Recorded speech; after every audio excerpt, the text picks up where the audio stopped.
요즘 정치 뉴스에서 자주 등장하는 내란 전담 재판부 논란은 겉으로 보면 재판을 효율적으로 하자는 이야기처럼 보이지만 실제로는 사법권을 누가 어디까지 통제할 수 있느냐는 매우 근본적인 문제를 건드리고 있다. 민주당과 대법원이 같은 전담 재판부라는 단어를 쓰면서도 서로 전혀 다른 길을 선택한 이유도 바로 여기에 있다. 민주당이 추진하는 내란 전담 재판부 설치법은 국회가 법률을 만들어 내란 외환 같은 국가 존립의 중대한 사건을 전담하는 재판부를 아예 제도화하겠다는 구상이다. 단순히 중요 사건은 집중해서 보자는 선언이 아니라 어떤 사건이 전담 대상인지, 어떤 재판부가 맞는지, 영장 전담 판사는 어떻게 지정되는지까지 법에 직접 규정하는 방식이다. 판사 구성 과정에는 추천위원회를 두고 그 추천을 받아 대법원장이 임명하도록 하는 구조도 포함되어 있다. 민주당의 논리는 분명하다. 내란 사건은 일반 형사사건과 차원이 다르기 때문에 기존의 무작위 배당과 개별 재판부 운영에 맡겨서는 국민적 불신을 해소할 수 없고 정권이나 법원 수뇌부가 바뀌어도 흔들리지 않는 강제력 있는 장치가 필요하다는 것이다.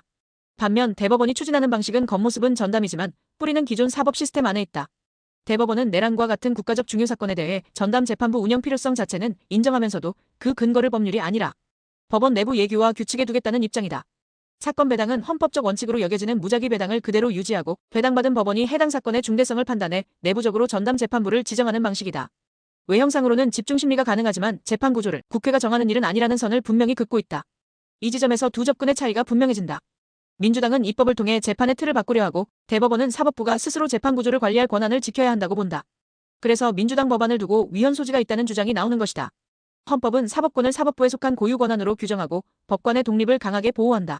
특정 범죄 유형을 대상으로 특정 방식의 재판부를 법률로 만들어 운영 방식까지 상세히 규정하는 것이 과연 입법의 영역인지 아니면 사법부 고유 권한에 대한 침해인지를 두고 논쟁이 벌어지고 있다. 특히 시기와 사건의 성격상 특정 정치적 사건을 염두에 둔 사건 맞춤형 입법으로 보일 경우 위헌 논란은 더 커질 수밖에 없다. 그럼에도 민주당이 이 법안을 밀어붙인 배경에는 최근 내란 관련 사건을 둘러싼 누적된 불신이 있다. 사건 배당이 공정한지 재판이 지나치게 지연되는 것은 아닌지 중대한 범죄에 비해 처벌이 느슨해지는 것 아니냐는 의문이 반복적으로 제기됐다. 민주당은 사법부 내부 자율에만 맡겨서는 이런 불신을 해소하기 어렵다고 판단했고 내란은 어떤 경우에도 예외 없이 엄정하게 다뤄진다는 정치적 제도적 메시지를 법으로 분명히 하려는 의도도 함께 담았다. 이에 대해 대법원이 자체적으로 전담 재판부 운영 방안을 서둘러 내놓은 것도 단순한 행정조치로만 보기는 어렵다.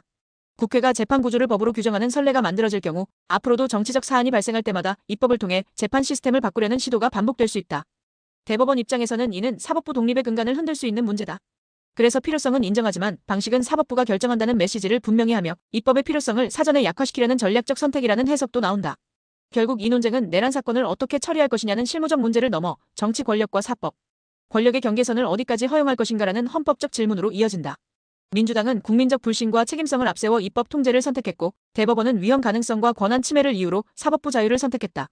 어느 쪽이 옳은지에 대한 판단은 앞으로의 법안 처리 과정과 헌법적 검증을 통해 드러나겠지만 분명한 것은 이 논쟁 자체가 한국 사회에서 사법 독립과 민주적 통제의 균형이 어디에 놓여야 하는지를 다시 묻고 있다는 점이다.